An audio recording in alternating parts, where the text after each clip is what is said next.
ট্রাম্পের শান্তি পর্ষদে কারা আছে, কারা নেই। যুক্তরাষ্ট্রের প্রেসিডেন্ট ডোনাল্ড ট্রাম্প কানাডার প্রধানমন্ত্রী মার্ক কার্নিকে তার নতুন গঠিত শান্তি পর্ষদে যোগ দেওয়ার আমন্ত্রণ প্রত্যাহার করে নিয়েছেন। শুক্রবার ফরাসি বার্তা সংস্থা এএফপি তাদের এক প্রতিবেদনে এ তথ্য জানিয়েছে।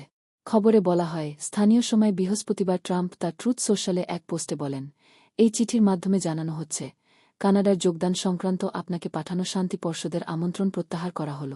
এর আগে চলতি সপ্তাহে মার্ক কার্নি যুক্তরাষ্ট্র নেতৃত্বাধীন বৈশ্বিক ব্যবস্থায় নিয়ে মন্তব্য করে বিশ্বব্যাপী আলোচনা তৈরি করেন। পাশাপাশি তার সরকার জানিয়েছে, বিশ্বব্যাপী সংঘাত নিরসনে ট্রাম্পের নিজস্ব উদ্যোগ গঠিত এই সংস্থায় যোগ দিতে তারা কোনো অর্থ দেবে না। বৈশ্বিক সংকট মোকাবিলায় মার্কিন প্রেসিডেন্ট ডোনাল্ড ট্রাম্পের নেতৃত্বে আনুষ্ঠানিকভাবে যাত্রা করল বোর্ড অব পিস বা শান্তি পর্ষদে। বৃহস্পতিবার সুইজারল্যান্ডের দাভোসে ৫৬তম বিশ্ব অর্থনৈতিক ফোরামের ডব্লিউইএফ ফাঁকে এই সন্দেশ সই করেন ট্রাম্প। একই সঙ্গে এতে সই করেছেন ১৯ দেশের নেতা।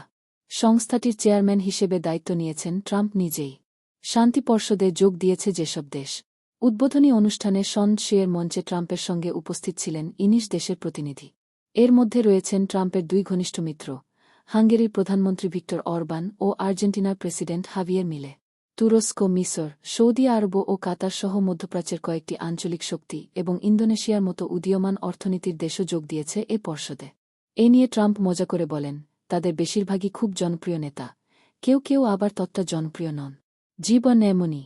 যে ১৯ দেশের নেতারা স্বাক্ষর করেছেন তারা হলেন আর্জেন্টিনার প্রেসিডেন্ট জাভিজের মাইলি, আর্মেনিয়ার প্রধানমন্ত্রী নিকোল পাশিনিয়ান, আজারবাইজানের প্রেসিডেন্ট ইলহাম আলিয়েভ, বাহরাইনের আমির Sheikh Isa bin Salman Al Khalifa, বুলগেরিয়ার প্রধানমন্ত্রী রোজেন ঝেলিয়াজকোভ, হাঙ্গেরির প্রধানমন্ত্রী ভিক্টর অরবান, ইন্দোনেশিয়ার প্রেসিডেন্ট প্রাবো সুবিয়ান্ত, জর্ডানের উপপ্রধানমন্ত্রী আয়মান সাফাদি, কাজাখস্তানের প্রেসিডেন্ট কাসিম জোমার্ট টোকায়েভ, কসোভোর প্রেসিডেন্ট ভজোসা ওসমানি, মঙ্গোলিয়ার প্রধানমন্ত্রী গম বোজাভিন জানদান সাতার, মরক্কোর পররাষ্ট্রমন্ত্রী নাসের বুরিতা, পাকিস্তানের প্রধানমন্ত্রী শেহবাজ শরীফ, প্যারাগুয়ের প্রেসিডেন্ট সান্তিয়াগো পেনা, কাতারের প্রধানমন্ত্রী Sheikh Mohammed bin Abdul Rahman Al Thani, Saudi আরবের পররাষ্ট্রমন্ত্রী ফৌসাল বিন ফারহান আল সৌদ, তুরস্কের পররাষ্ট্রমন্ত্রী হাকান ফিদান, সংযুক্ত আরব আমিরাতের নির্বাহী বিষয়ক কর্তৃপক্ষের চেয়ারম্যান খালদুন আল মুবারক ও উজবেকিস্তানের প্রেসিডেন্ট শাভকাত মিরোমনোভিচ মির্জিয়েভ।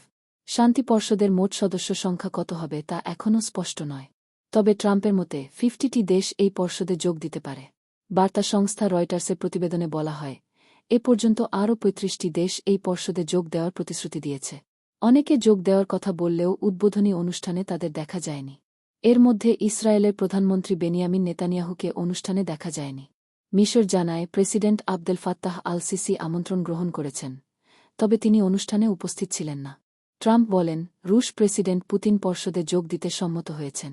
যদিও পুতিন জানিয়েছেন, তিনি আমন্ত্রণটি এখনও পর্যালোচনা করছেন। কারা এখনও যোগ দেয়নি? যুক্তরাষ্ট্রের ঐতিহ্যবাহী মিত্র ও পশ্চিমা বিশ্বের অধিকাংশ দেশের এ পর্ষদে যোগ দেওয়া নিয়ে অনীহা স্পষ্ট। যুক্তরাষ্ট্র ছাড়া জাতিসংঘ নিরাপত্তা পরিষদের স্থায়ী ৫ সদস্যের যুক্তরাষ্ট্র, রাশিয়া, চীন, যুক্তরাজ্য ও ফ্রান্স কেউ এখনও শান্তি পর্ষদে যোগ দেয়নি। এএফপির প্রতিবেদনে বলা হয়, যুক্তরাজ্য ও ফ্রান্সসহ মার্কিন ঘনিষ্ঠ মিত্ররা এই উদ্যোগ নিয়ে সন্দেহ প্রকাশ করেছে। ফ্রান্স যোগ দিতে অস্বীকৃতি জানিয়েছে। যুক্তরাজ্য বলেছে, আপাতত তারা যুক্ত হচ্ছে না। চীন এ বিষয়ে এখনও অবস্থান জানায়নি।